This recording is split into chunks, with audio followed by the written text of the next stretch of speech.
नमस्कार भक्तों, कृष्णा भक्ति में आपका स्वागत है।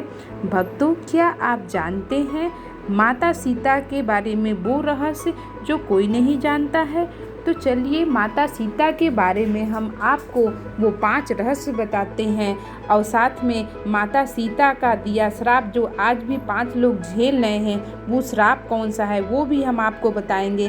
तो चलिए सबसे पहले हम आपको बताते हैं कि माता सीता कि वो पहली रहस्य क्या है।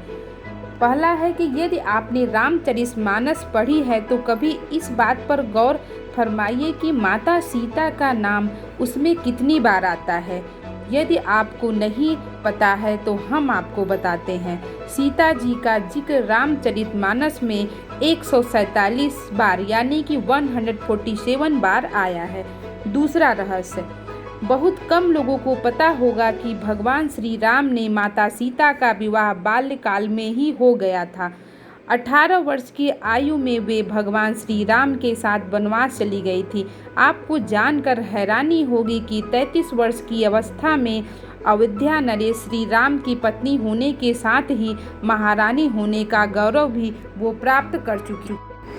तीसरा रहस्य, लंकेश के अपहरण करने के बाद वे कुल 435 दिनों तक लंका में रही। यही नहीं, रावण जिस सीता को अपने साथ ले गया था, दरअसल वो सीता नहीं बल्कि उनकी छाया थी। वास्तविक सीता का स्वरूप तो अग्निदेव के पास था। चौथा रहस्य, बड़ी विचित्र बात ये भी रही कि विवाह के बाद कभी सीता अपने मायके जनकपुरी नहीं गई।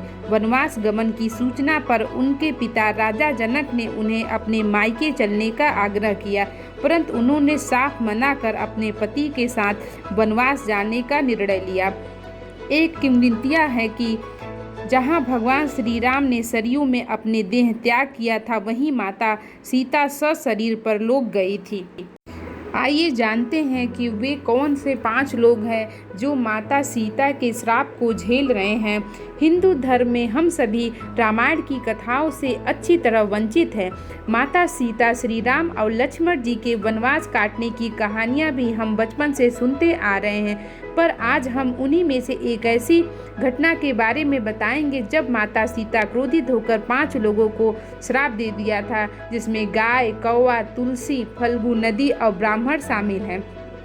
माता सीता, श्री राम और लक्ष्मण जी के वनवास काटने के दौरान राजा दशरथ जी की मृत्यु हो जाती है। उस दौरान उन सभी को अपने पिता के लिए पिंडदान करना था। पिंडदान हमेशा किसी पवित्र नदी के पास जाकर होता है। इस दौरान वह तीनों गया के फल्गु नदी के तट पर पहुँचे। जब वह नदी के पास पहुँचे तो श्री राम ने पंडित जी से पिंडदान की सामग्री के लिए पूछा। इसके बाद लक्ष्मण जी पास के गांव में सामग्री लाने निकल पड़े। वक्त बीतता गया पर लक्ष्मण जी की कोई खोज खबर नहीं थी। तब श्री राम ने निर्णय लिया कि वह खुद उनकी तलाश करने जाएंगे। पूजा का शुभ मुहूर्त निकलता जा रहा था। समय काफ़ी बीतता गया पर वह दोनों की कोई खोज खबर नहीं थी। इस पर माता सीता ने निर्णय लिया कि उनके पास जो भी सामग्री मौजूद है उसी से वह पिंडदान करेंगी। विधि पूर्वक माता सीता ने पूजा समाप्त की। वह पूजा सफल हो गई और राजा दशरथ ने भी इसे स्वीकार कर लिया। यह देख माँ सीता प्रसन्न हुई और उन्होंने फल्गु नदी, कौवा, गाय, तुलसी, ब्राह्मण और वट वृक्ष को इस बात का साक्षी बनने को कहा। पर जब श्री राम और लक्ष्मण जी वापस लौटकर आए तो उन्होंने पूजा के वक्त हुई सारी कहानियों का जिक्र किया और उन सभी को अनुरोध किया कि वह सच्चाई बताएं। पर श्री राम के क्रोध को देखकर किसी ने भी कुछ बताने की हिम्मत नहीं की। केवल वट वृक्ष ने सारी सच्चाई बताई। इससे माता सीता को दुख हुआ और सभी को श्राप दिया। फल्गु नदी को उन्होंने श्राप दिया कि वह सिर्फ नाम की नदी होगी, उसमें कभी भी पानी नहीं होगा, आज भी यह सूखी पड़ी है। गाय को श्राप दिया कि उसकी पूरे शरीर की पूजा कभी नहीं की जाएगी। यहाँ वहाँ भटकने का भी श्राप दिया। उन्होंने पंडित को भी श्राप दिया कि वह लाभ संतुष्ट नहीं रहेंगे। तुलसी को श्राप दिया कि वह गया की मिट्टी में कभी नहीं खिलेंगी। कौवा को लड़ झगड़ कर खाने का श्राप दिया।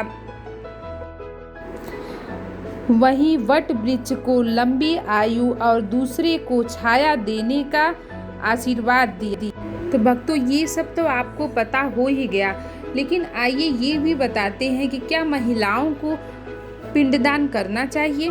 ऐसी बहुत सी मान्यताएं होती हैं, बहुत से लोग कहते हैं कि नहीं, महिलाओं को पिंडदान नहीं करना चाहिए।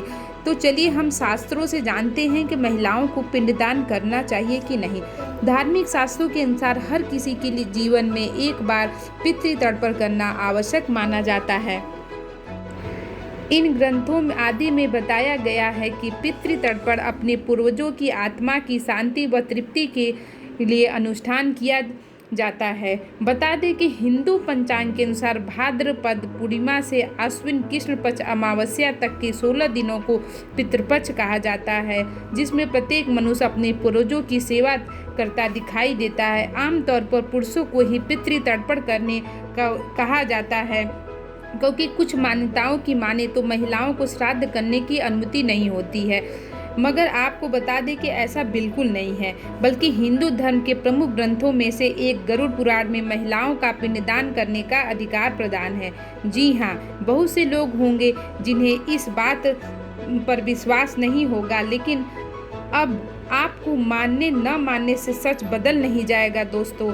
तो चलिए जानते हैं कि इससे जुड़ी रोचक बातें जिससे शायद आप सब अनजान होंगे। मान्यताओं के अनुसार अगर कोई संतानहीन स्त्री हो जाए तो ऐसी स्थिति में वो स्त्री अपने पति के नाम श्राद्ध का संकल्प रखकर ब्राह्मण या पुरोहित परिवार से किसी पुरुष सदस्य से ही पिंडदान आदि का कार्य पूरा करवा सकती है।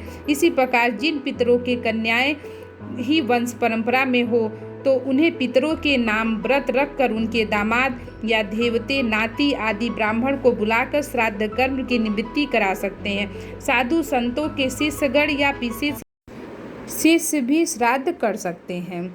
जैसा कि आपको पता है कि देवी सीता ने भी यहाँ पे पिंडदान किया था। वाल्मीकि रामायण में सीता द्वारा पिंडदान देकर दशरथ की आत्मा को मोक्ष मिलाने का भी संदर्भ इसमें बताया गया है। तो भक्तों, यदि हमारा चैनल अच्छा लगा हो तो हमारे चैनल को लाइक करें, सब्सक्राइब करें, शेयर करें अपने दोस्तों में और हमारे चैनल से जुड़े रहें। धन्यवाद।